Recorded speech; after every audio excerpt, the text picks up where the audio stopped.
honored by the grace of a multidisciplinary artist, okay? Wow. I'm very, very jealous because all I can draw in my lifetime is a stickman.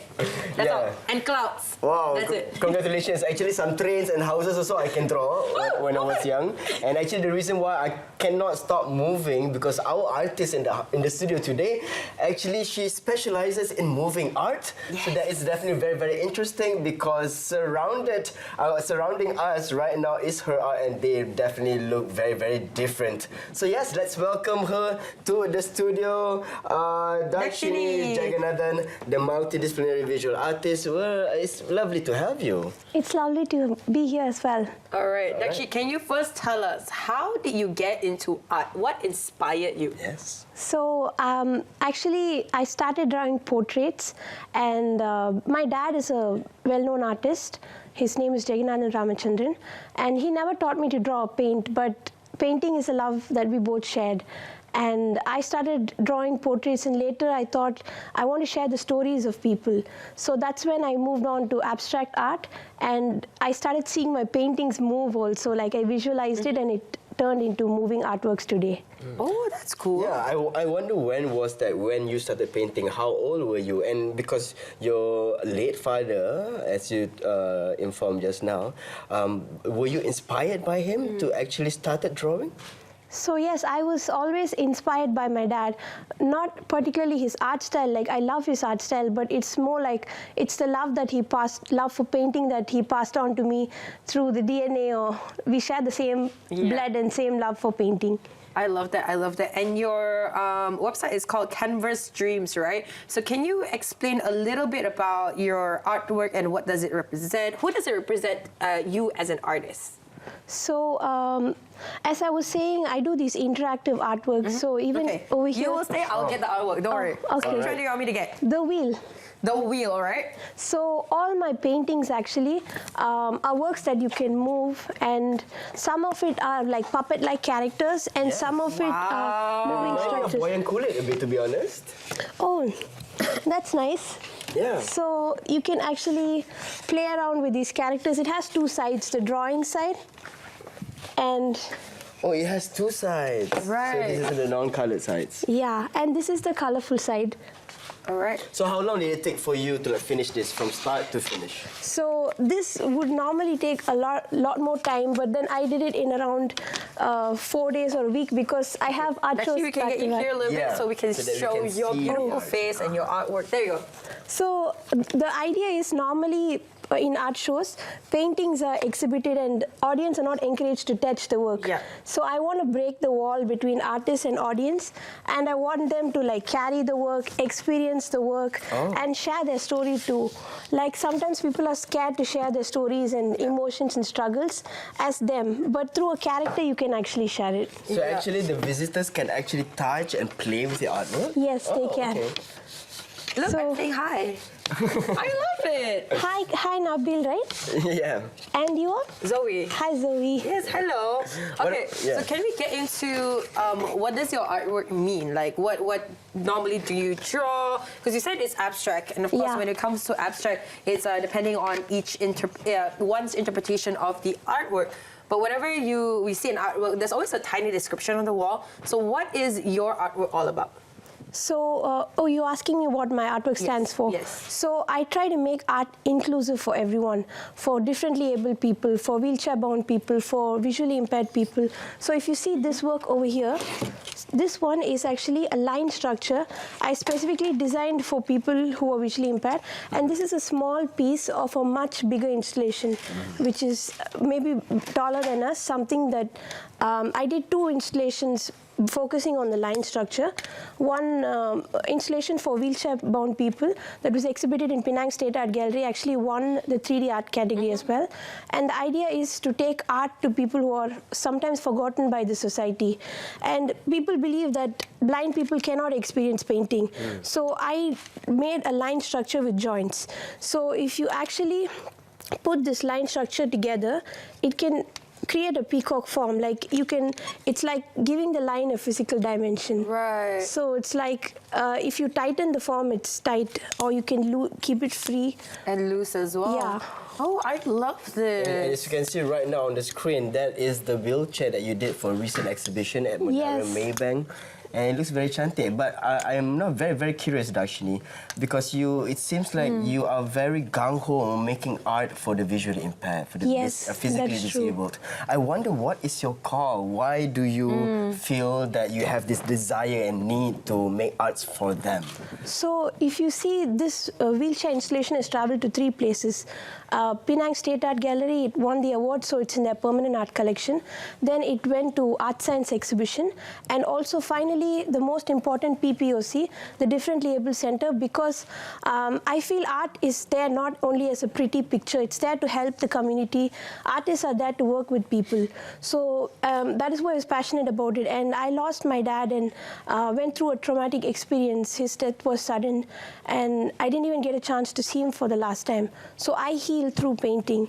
Because of that, I understand the challenges of other people as well.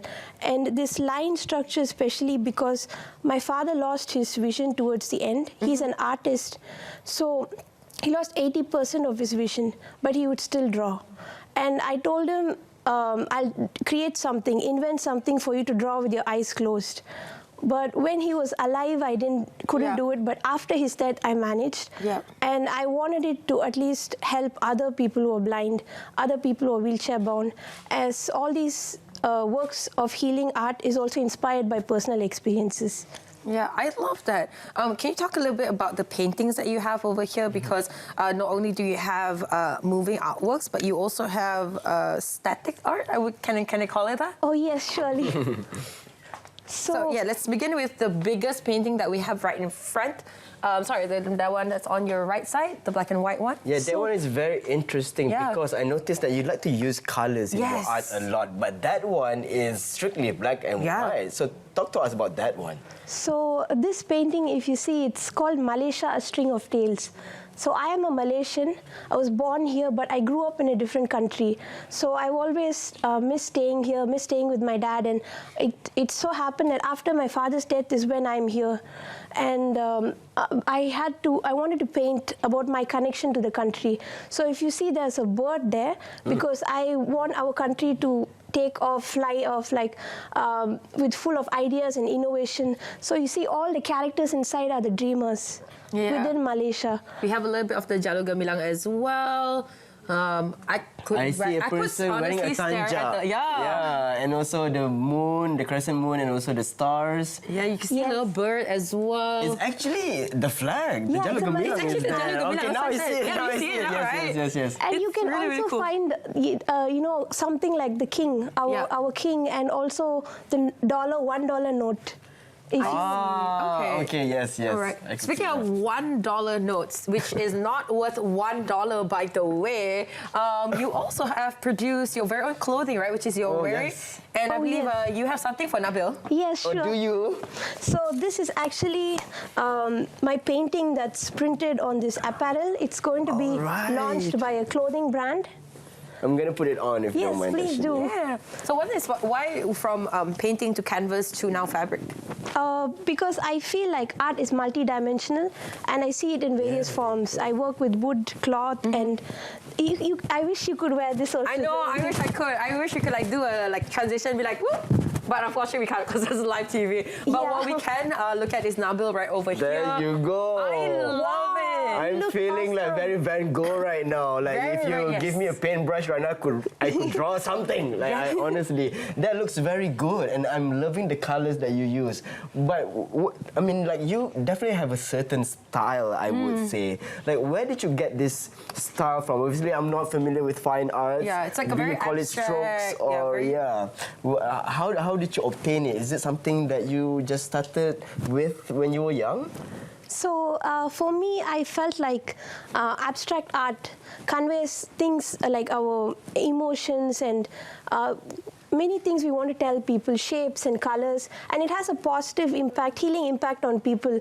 Like when we do a realistic form, we can judge the impact it has on people, but abstract art is like a collection of colors and shapes, which sort of creates, takes the realistic forms and puts in a whole new realm. So that's why I do abstract art. I see. Do you plan on venturing into any other art forms in the future? You know, from moving artwork, are you planning to do maybe like go into lights, go into like, you know, all those like artwork that you see on TV? So actually, the next thing I'm exploring is adding the element of sound in my artwork, and I do want to add lights as well soon. So even in this work, if you see, starting from my art science exhibition, I've actually made my own simple musical instruments. So you can actually Let me hold it for you. There you go. Yeah. Wow, I'm not sure if everyone can hear this at home, but it reminds me a little bit of the xylophone. And also the angklung. Yeah, the angklung, Yeah. yes. And in fact, this art science exhibition was the first one where I started creating sound instruments. But currently in University Malaya, I have a life-size book, and one page of my installation is entirely dedicated to sound and healing.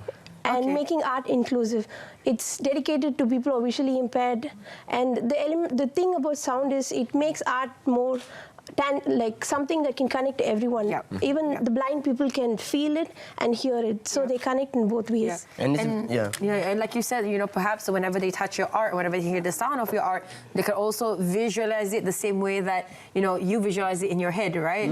So I actually love that. Sorry, do you want to say, Nabil? Yeah, of course, because I mean, like, it's very unique, your art, because I don't really expect to be touching the art that I'm gonna talk about with you today. And I think that is a combination of both, actually something that can move, but at the same time something that is still. Talk to us about what is that? It looks like a jigsaw puzzle, but not really. Yeah, and so if you see even the one that is playing, it's called Healing Extensions. It was exhibited in Publica 2 years back, and it won 2 awards from National Art Gallery. And I tried to explore different styles of moving painting. So you saw the one like puppet that reminded you of Vinculate. And then there are these line structures from which you create everything. And this one over here is the puzzle painting. So you're not actually supposed to know how it's all sorted out, but I'm just keeping it here. So normally it would be like a puzzle. Then you have to figure it out yourself, right? Yeah. I see. So for our art enthusiasts at home who want to come ahead and feel and touch and hear your art, we can do so because you have an exhibition in UM as well. Can you talk a little bit about that? Sure. So the one that's currently playing is the BNM one, and the UM one is what is happening right now. I have this big book, like it's a life-size book that people can walk into, and it's like 10 different art projects put together. And the idea is I wanted to show that every idea can be a reality. Artists always struggle to make the idea a reality because of lack of funding, because of the struggles we go through. And this work is actually about making idea a reality, and it's about making art inclusive for everyone and bringing innovation into education. So that is why it's in the library, UM library, because it is meant to go to the students. And it's open to all, right? It is open to all, and I am also conducting an art workshop there in the Museum of Asian Art on the 21st of March, and at 9 a.m. from 9 to 12. So please do attend. Okay. So how can they connect with you if they want to check out the exhibition?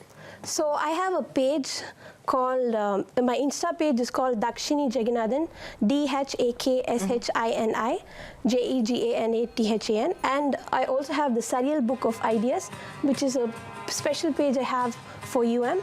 And I would like to thank University Malaya, Museum of Asian Art, and BMS, National Art Gallery, for that project. Because it's part of BMS actually, which is an art exhibition organized by National Art Gallery, and young artists from all over our country participate in that. Check out. All right, we want to. Unfortunately, the music is already playing. We wish we could talk a little bit more about your artwork. So again, ladies and gentlemen, go ahead and check out her Instagram page, DHAKSHINI JEGANATHAN. Okay, do support your local artists like you want to support our show and give us a follow on our social media. It is Brew _RTM.